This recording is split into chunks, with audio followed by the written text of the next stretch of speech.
Now, so far we have talked about X-ray sources in our galaxy, and mostly the X-ray binary stars, which are neutron star, black hole, is the X-ray source. However,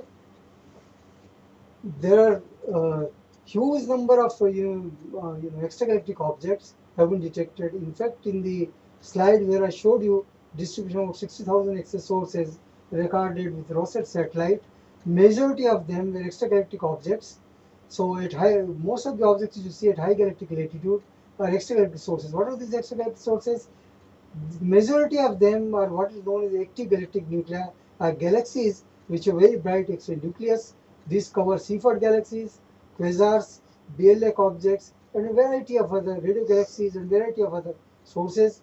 Then normal galaxies, clusters of galaxies, and so on. And we can get a wealth of information about the nature of these objects, energetic processes going on in them by doing X-ray studies of their spectra, their time variability, and so on. Now here is an illustration of a galaxy which is one of the brightest X-ray sources, known as the Centaurus A. Now Centaurus A is also the brightest among the brightest radio sources in our galaxy.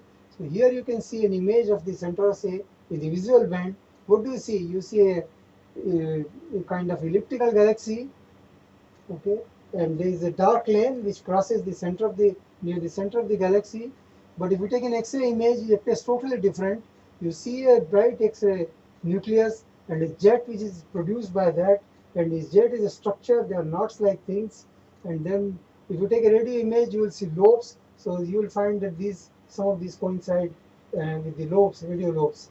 So this tells us that the X-rays are produced by a powerful beam of electrons which are shot from the generated in the center of the galaxies, most likely by a massive black hole. Black hole is a mass as much as 10 raised to 9 or a billion times the mass of the sun. The electrons are accelerated in the center, in the black hole region. They are shot out. There is a magnetic field which confines this to a narrow band region, and therefore you can see a jet-like structure emanating from the center.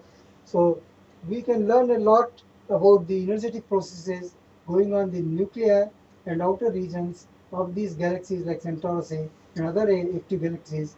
And this, is very important. Combined, this information combined with optical and radio galaxies helps us a lot to understand the nature of these objects and the processes which are going on in them.